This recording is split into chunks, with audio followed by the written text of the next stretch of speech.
the next Le Corbusier or what? And I just say no. I can't be myself. Never, ever. It's not a normal break. Downsize in Germany, especially in architecture. Want to be presented in media, but they don't know why. Today I'm dying. How can we create zones to relax? Hello everyone, and today we are filming the second part of the Honest Architecture podcast, Brick by Brick. We're so excited. Brick by Brick. And today we have a wonderful guest, Katharina. I know many of you have seen this girl on social media. Thank you so much for having me.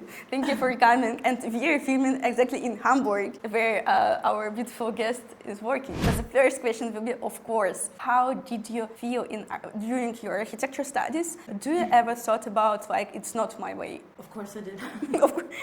Me not. I'm not. Not? Mm-mm. I struggled in the first and in the second semester architecture studies. I struggled a lot with that decision to becoming an architect.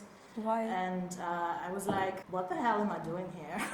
I don't know, but I had a lot of insecurities. I realized that it's a part of the progress because architecture studies are shaping us, right? In a way, like in a professional way, of course, but also in a personal way. Everything that we went through is a huge learning. And I think that from the third semester in architecture studies, I felt more comfortable with that field, that major, because I realized that it's repetitive. It's the same procedure. You always have like a design into every detail. You work your way through it. It's not like you're starting from the new point every semester. You're learning and learning and growing, and you're growing and growing. And I think that's what made it for me more comfortable. Mm-hmm. I don't know if it's the right word. We always had to listen to our hearts in that decisions that we make, because you can switch off your brain regarding rational stuff and your critical voice, inner voice, but you cannot turn off your heart. I think it's so important to always listen to your heart, and at the end of my studies I realized that it was meant to be, and the way as it was the right way. I don't regret anything. Of course we are starting like, oh my gosh, how should I handle this or that? We're growing, we're learning. It was a big surprise for me for the first or second semester that our teachers or like professors didn't tell us how we should like make something, for example, in our softwares. Yeah, because it's always learning by doing, of course. Yes. And it was a huge struggle at the beginning, but then I realized that it's a huge opportunity for me to handle it on my own and to find my way of, first of all, learning things, and secondly, creating architecture in this kind of softwares that I like. It's shaped the vision of architecture for me also. We are learning our stuff in university by our own, but ourselves. And during your Entwurf studio, like a design studio, you should also learning by yourself how you handle your architecture and how you develop the projects. Yes. I mean, at the very beginning of your studies, the first and the second semester were so many new things came into my brain, and it was so overload, and everything felt so overwhelming. Because I'm a person who expresses their feelings. And I was like, oh my God, today I'm dying. Today I feel like a robot. And the others felt the same way, but nobody speaks about it. And then, of course, you get to know other people and you're like finding new friends in your studies. And then I realized we're always in the same boat, right? Everyone is feeling the same way. That made me more like, okay, I'm at the right place, I'm at the right time, I'm doing my things, because the others had their struggles too with their study. Just because they're not talking about it doesn't mean that it doesn't exist. I was the person, and with my friend also, sometimes we were speaking only about that we are tired. When you fulfill your thought about the project, it comes like, we've done everything right. Yeah. The relief. Yes. The relief of everything. Yes, I know that feeling. When you complete a project, motivation, and you're thinking you're such a badass, and you did it, and it keeps you motivated, right? Yes. It was also a bit surprised that during the studies, during the project development, I cannot talk so much with other guys that are involved in the same studio, but during this old night shifts, start to communicate, and you're exactly involved at the same way during doing stuff. At the end of the project, you're also like, the friendship comes from the work. Yes, you always want them to succeed. You saw their struggles, they saw your struggles, and you're like, you develop empathy, right? Yes. What was one of your hardest moments in university, like mental breakdown or like? So many, yeah. Sorry. Yes. I didn't want to interrupt you. No, exactly. It's the truth. Where should I start? There's so many mental breakdowns. Of course, there were a lot of stuff going on. You're in your 20s. Especially when I look back, this 20-year-old girl felt so lost in so many different ways. I struggled in my private life, all the future thoughts I had. How will things develop, right? I remember that when I went abroad to Ticino, to Switzerland, to do practical semester there, I went to an office. It was such a great time, but I also learned how to manage things by myself, not only like in a professional way, to be alone in a foreign country, and how to speak about your difficulties also in architecture. How do you say in English or in Italian? I mean, in Ticino they're speaking Italian. I felt a bit alone. I realized that I can handle things by myself and I can enjoy my own company. At the beginning that I felt so lost. I had a lot of mental breakdowns, but then there will be always people who are supporting you. And you should always have this reminder that you're never alone. I always say it's so important to have like constructive feedback, collect learnings and to learn from other people. But there was a situation where I had a huge mental breakdown. I remember I sat in class, a design class with all other people. Like a judgment meeting? Yeah, judgment meeting. We were talking about my design and stuff. Usually I wear glasses. They were round, right? I was like explaining stuff and my floor plans and showing him my working model. And he was like, you have round fancy glasses. Do you think you're the next Le Corbusier or what? He noticed that I have new glasses. Okay, fine. My appearance has nothing to do with my knowledge. And the way I look has nothing to do with my skills, right? It was such a no-go, but I'm 33, right? Now I'm more mature, I'm feeling more confident. When I look back at the situation, it taught me a lot, of course. It was very, very one of those moments where I got a mental breakdown too. I always had a mental breakdown because of time management. You too? At the beginning, yeah. But at the end, actually, not at all. Yes. It's a very good character trait. I think the hardest thing is to say no for your step up of your drawing. Yeah. So I learned how to say no for myself, not to overdoing these little things, this perfectionist in my heart and so on. And I just say, no, we won't do extra shading, for example, on this axonometric view because I haven't time for it. Yes. At the end, they judge and think about my design, not about my drawings. So you can also work through milestones, but to find out how things work for me took me a lot of time. It's so nice that you learned it already in your bachelor's. I learned it in my master's. I had also another friend during my studies and she struggled with me. And we had a lot of night shifts together. A crazy time, right? But it shapes you. One time, for example, we had all-nighters because we would like to develop our model completely 3D printed. And we thought it would be more perfect and faster at the end. No, it's not. Not at all. That's not. We understood that it takes us to make our 3D printing models 2 more days. We just said, no, we won't do it till the end. We just start to make it per hands, so like with a cardboard and glue. When you create a small 3D printing model, that's totally fine, I think. But the bigger ones took a lot of time. Yes, we had no experience before. It was like the biggest all-nighter in my life, 72 hours without sleep because of this shitty 3D printer. Totally can relate. I studied in, how to say in English, Regelstudienzeit? Regelstudienzeit is like you have only 3 years to complete your bachelor's. You have the program for 3 years, but actually you can make it longer. Make some courses at your 7th semester or 8th semester. So it basically, for every normal student, 4 years of bachelor's. And we made it 3 years.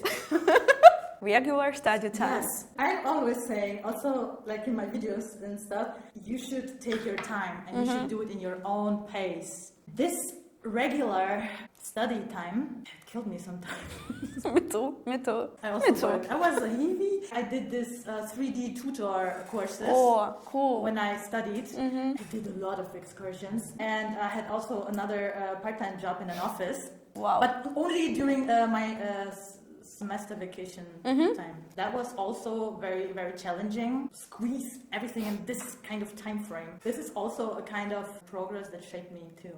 After the 3 years, it's not a deal at all for me. I don't want to be like this person who supports hustle culture. We're all human beings and everyone has their own pace.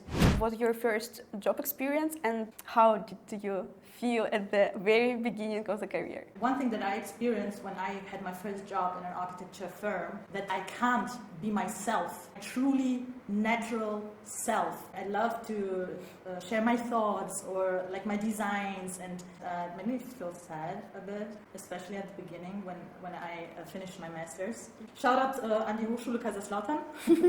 And the other point is the lack of flexibility in an architecture office. It felt so natural for me to make a little break after like 3 or 4 hours of deep work. I am grabbing a coffee, I will talk to another student or a professor that I met. My brain always needs like a little break after a specific time of deep focus. That's what I experienced in the first architecture offices that I worked. You can't act in your natural intuitions. I need flexibility. I really need it.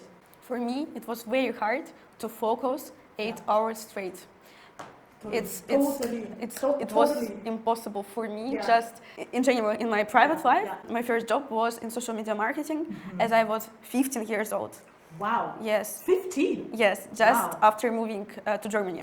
Wow, yes, okay. that's how I started to earn money. This job was online, always in my phone and very flexible. And after going to university, it was also the same. My first job was at the end of the first semester. And during the semester, of course, you have this flexibility because, okay, you just started to work as soon as possible, but in your normal, I'm an Euler. For me, was natural. Go to the studio at 11 o'clock, something like that, and then leave the studio at 5 a.m. So not so healthy. For me, it was more comfortable to leave the studio at 2 a.m. and then I have like normal 8 hours of sleep and so on.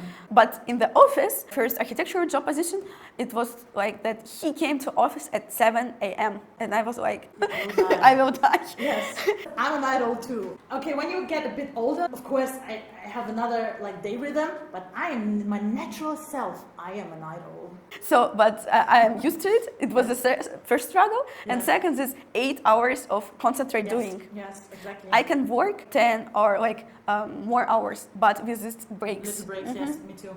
Yes. And this little break for 30 minutes for having lunch, and then go back to the computer. It's not a normal break.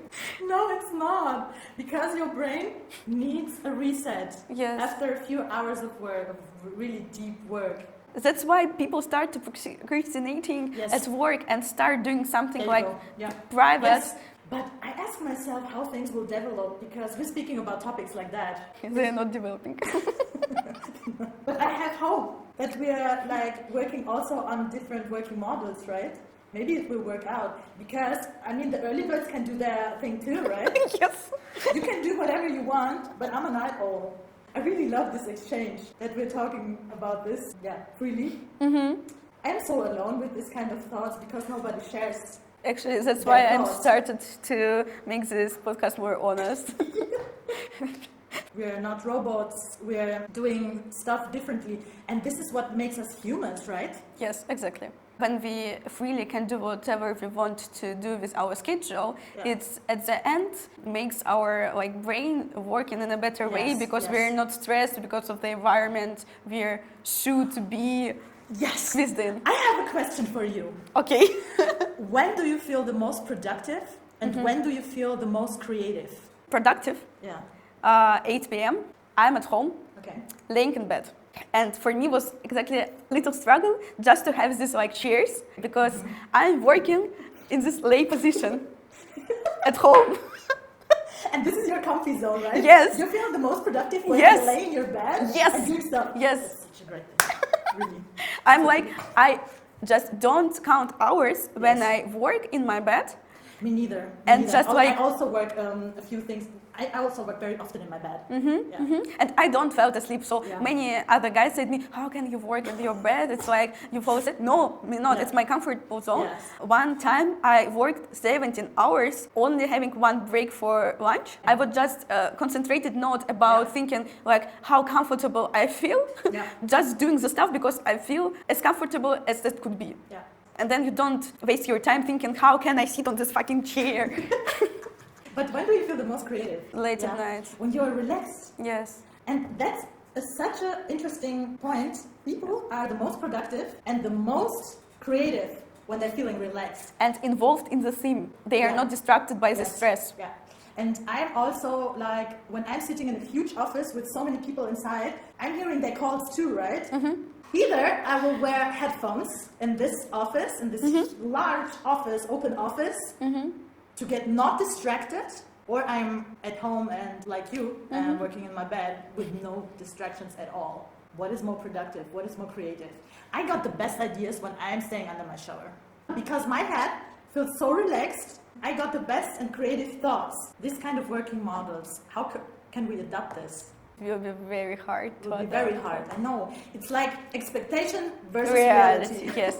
I know one cool office that work like differently in Moscow. He just designed a space so that people can work in each place at the office whatever they want. Different sofas, staircases. Maybe this could be a nice concept to work, because how can we create zones to relax? Google do it like how many years? They have napping rooms, okay?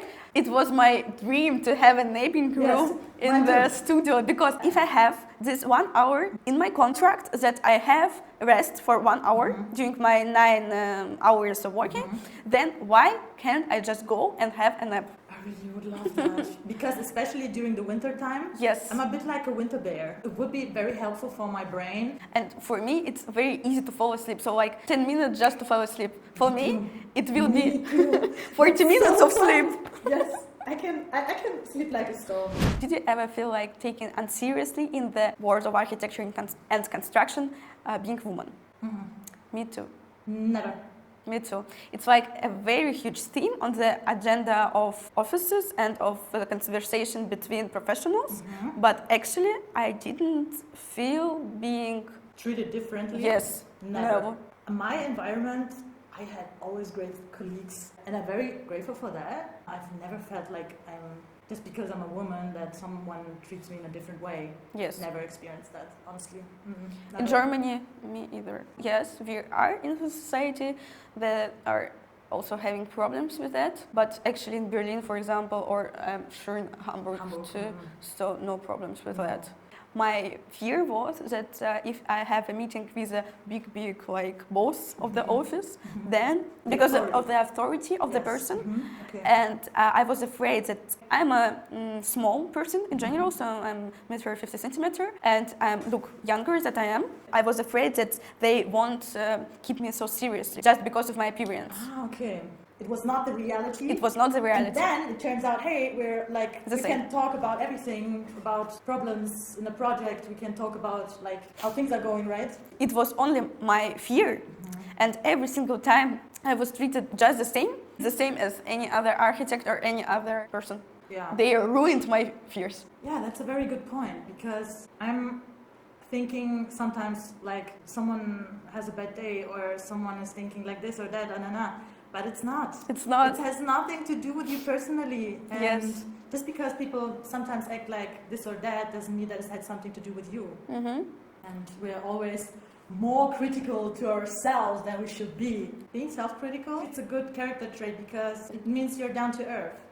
Being self-critical, and I think it's not a bad thing at all, but sometimes when we don't overcome our fears, we self-sabotage. How you came to the decision to make your own firm? It's a beautiful question. First of all, I do not work completely independently, right? Because I have a part-time job also. One thing that triggered me the most, maybe I think I'm always like too rebellious sometimes. One of the main things was, okay, I want to shape the working world in architecture too. sounds like some big words from nobody, like, you know. This is your motivation, and this is how it starts. Yes, and I don't have like this huge expectations. I'm starting very small. I'm working on very small projects, and in my opinion, my scope of work is like manageable. I wanted to do something that feels natural for me. We spoke about it also regarding my work and how I see spaces and how I design and how I look to forms and shapes, right? But I want to be a part of it. I want to shape it. And I don't know if this gonna work out for me. I'm also having insecurities or, how will the demand change? How will the market develop? How things were going, especially right now, we're having downsize in Germany in architecture, especially in architecture. In construction in general. In construction in general.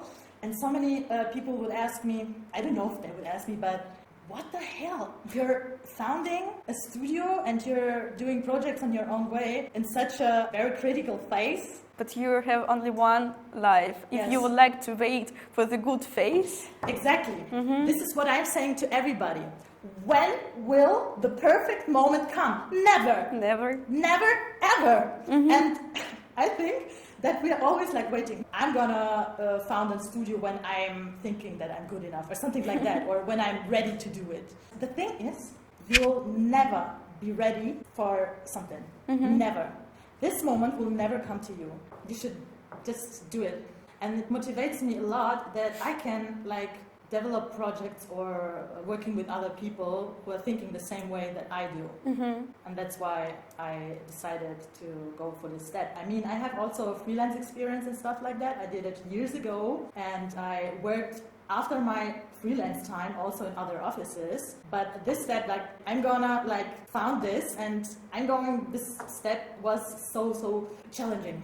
For example, for me, with this little creation of objects that I would like to continue, it was like I just went to the design week for the first time in Milan. I came to the designers and architects, and I created my own business card without any information about my office where I worked, only about myself.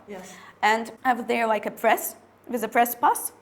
Each time I was involved in the conversation with designers, they asked me what I'm doing, and when I said would like to be a real architect because I'm like in the bachelor phase, they was like, okay, in general. And then like we were meeting each other, networking and giving some business cards, and then they found out that I'm also like a blogger. Then I understood that they need someone who understands architecture and also like in the blogging something like in between, because they all want to be presented in media, but they don't know why. My thought was that I just understood there that I have something to give them, but I'm not ready. I don't have so much time for it, not prepared enough for it, and then I just skipped the time.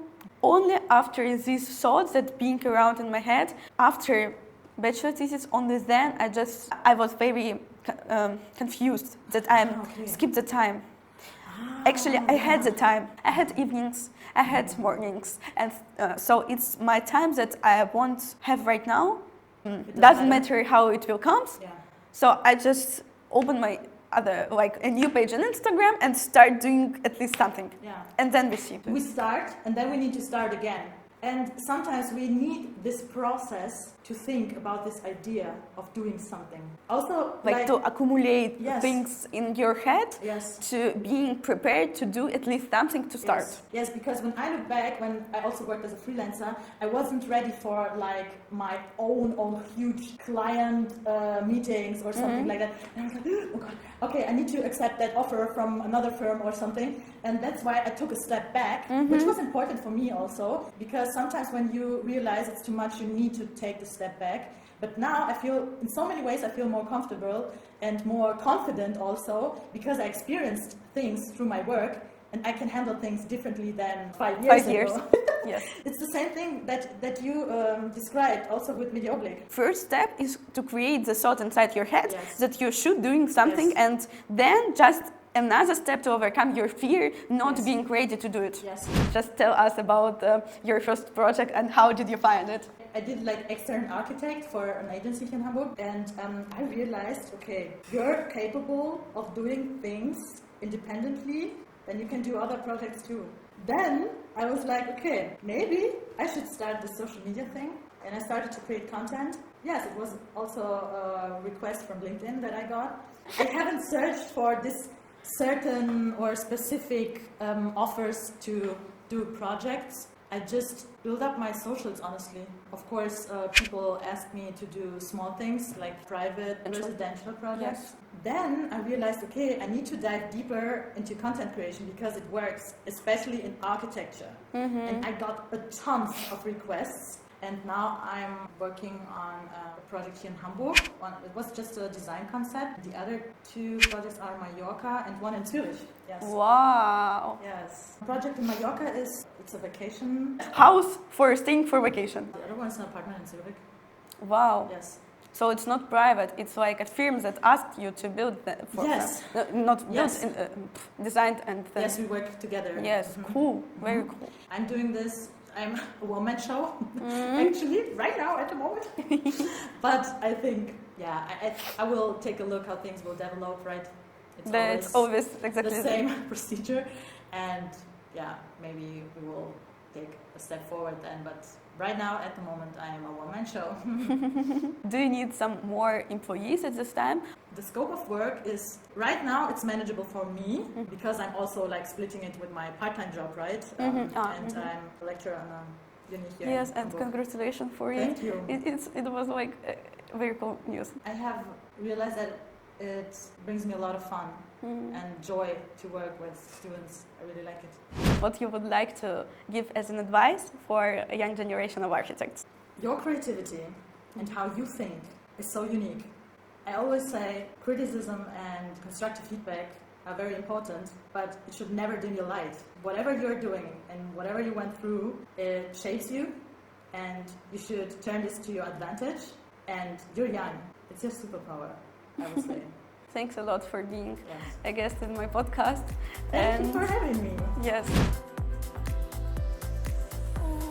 Look, there's these beautiful buildings from Hamburg. I will leave Germany, so in a few months, and I will get it to my new home in Rome. Oh yes, you should. Thank you so much. Thank you. That it will be also our setting. It's the iconic at Philharmonie. And yes, I know the terrible story of the cost of this building. Sonia, hi. For the friend that works in Hertog de Mar.